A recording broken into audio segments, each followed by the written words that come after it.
This next video I'm calling Be You, Be Great.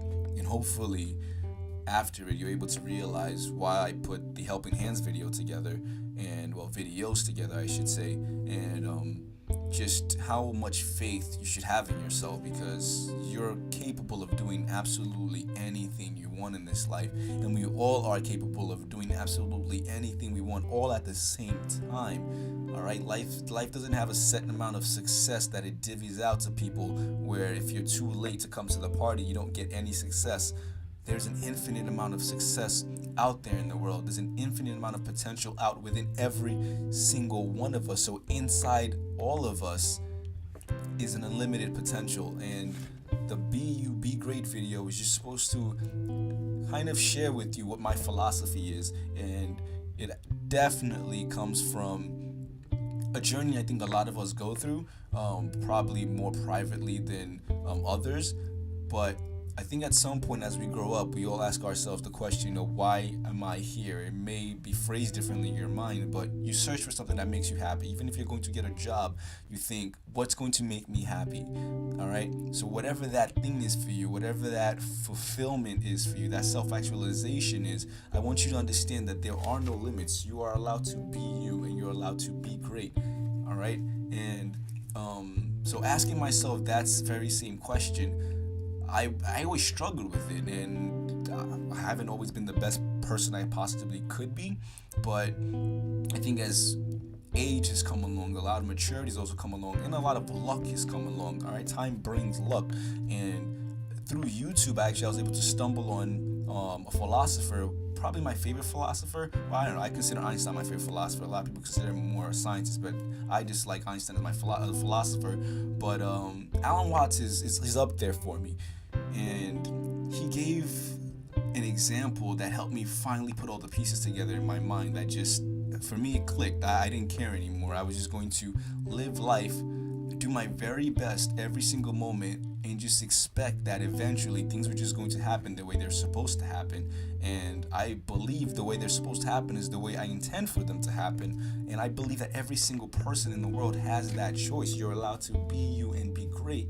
So I'm going to tell you the story that I kind of tell myself whenever I get a little jammed up, because even though you believe that, there are moments where you just don't want to believe, and you have to walk through a thought process. And this is my thought process. So if you want to close your eyes, you don't have to, but at least visualize the story I'm going to tell.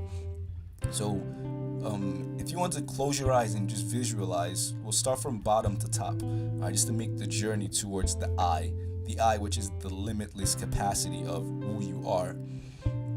So we'll start with our feet, and you can try to think of what your feet look like. Every single angle and curvature of your feet. You probably can't get all of them because you've never really thought of life from the perspective of your feet. Our feet are just our possessions, are a gift from being alive in the sense of this version of our reality. So we own our feet. They're our possession. It is my feet. I have feet. It's a possession. I am not my feet. I have feet. So if you journey upwards, the same thing with the knees. They may buckle every now and then, but when they buckle, I don't determine the experience of my life or my day with how my knees feel. Yes, it may be a discomfort, but it's not the end all be all. I don't experience life through what it is my knees go through. Okay, I don't say I have had the most successful life at my death if my knees never buckled throughout my entire life. That's not where I base my experience. That's not what I base my experience on, I should say. And then we journey upwards, our hip. Until we get really old, we probably never give our hip any thought. It's just there. Let me go even higher. Our shoulders. Same thing with our shoulders. Try to imagine what your shoulders actually look like. Think of every single perspective you could see your shoulders from, but is that who you are, or is it just a possession, a part of your body? Okay, so actually visualize it. Try to be mindful of everything that your shoulders feel. Can you remember what your shoulders felt like yesterday? Can you remember what it touched? Is that a part of your experience in the sum of things? I don't think so. And then your hands. I have hands. There are fingernails on my hands. But are hands not just a tool at the end of the day? It's not who I am. And then our eyes. They say the eyes are the windows to the soul, but are they really our soul? And if you want to think of the eye as, and I mean eye as in who you are, I mean, is that where the limit ends? Our eyes, what they see? Or do our eyes just help us notice what is all around us? I have eyes. They work, so I see things. If they go blind, I don't see anything anymore, but that's just a part of my experience. The totality of my experience. It's not all of my experience. So now we go behind the eyes and we see the brain. And a lot of people think the brain is what we are. The brain makes the decisions. The brain does the things I'm not even conscious of. My heart's beating, my brain's telling it to do that. My feet took a step forward, my knees bent, my hips, they sway, my shoulders, they shrug, my hands, they do things, my fingernails, I could clip them, I could do whatever I want. Is it that our brain is actually running the show? Is our brain who we really are? Or do we have a brain? I have a brain. It's another possession. Look at the words we use. I have a brain. Try and picture it. Do you even know what your brain looks like? Picture it. I mean, we've seen models of what the brain looks like, so try and place one in your mind and just see how it feels in your head. It does not define who you are, your brain. It absolutely plays a great part in the experience, but it just doesn't feel like the end, does it? And then go deeper. What's caged in the brain? What's contained in the brain? If you're closing your eyes right now, you probably just see a whole bunch of black. If there's some light around you, it's a little reddish, bluish, but it's just an abyss, really. And that's where your thoughts are coming from. They're coming through your brain, and you're experiencing it through your body, the body that you own, my body, my brain. But it's something within that brain, that consciousness, that's the I.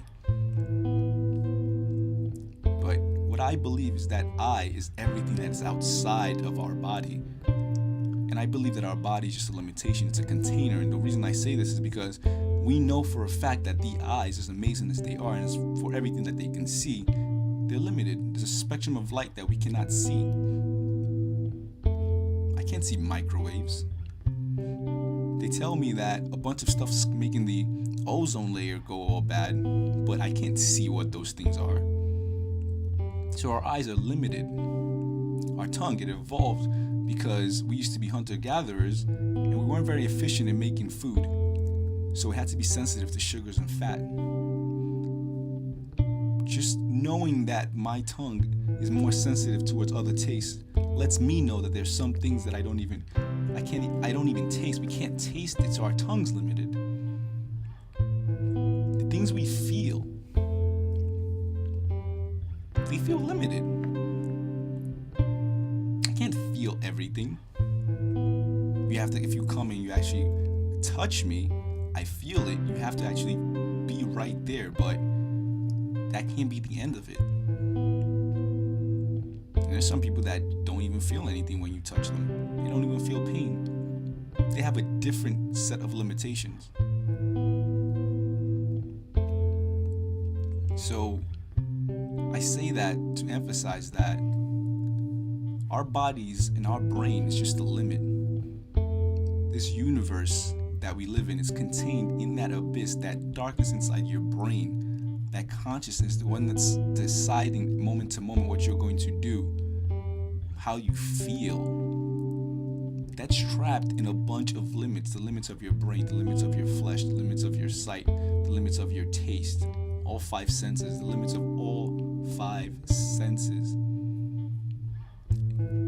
That's containing the power of what's inside you, that consciousness that has to be released. And I believe that consciousness, that abyss you see, is what is outside of you completely, at the middle of everything that's happening, in the middle of the universe. So all the stars, all the galaxies, the atoms, every single thing, we are at the very center of it. And this human body is just a limitation of that. So if we decide to live outside of those limits, if we decide to just be whoever we decide, we could summon the power of everything that's outside of us. No more limits. We could summon the decision that whatever we want done is already done. And that's what I believe we really are. So that's why I say be you, be great. Because you are not the limits that are placed around you.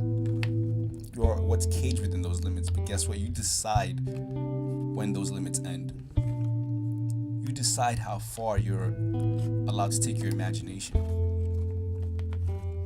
And that's all I can really say. So hopefully Helping Hands breaks down some of those limits for you, and you realize that you're allowed to be you and be great, because you are the entire universe. Be great.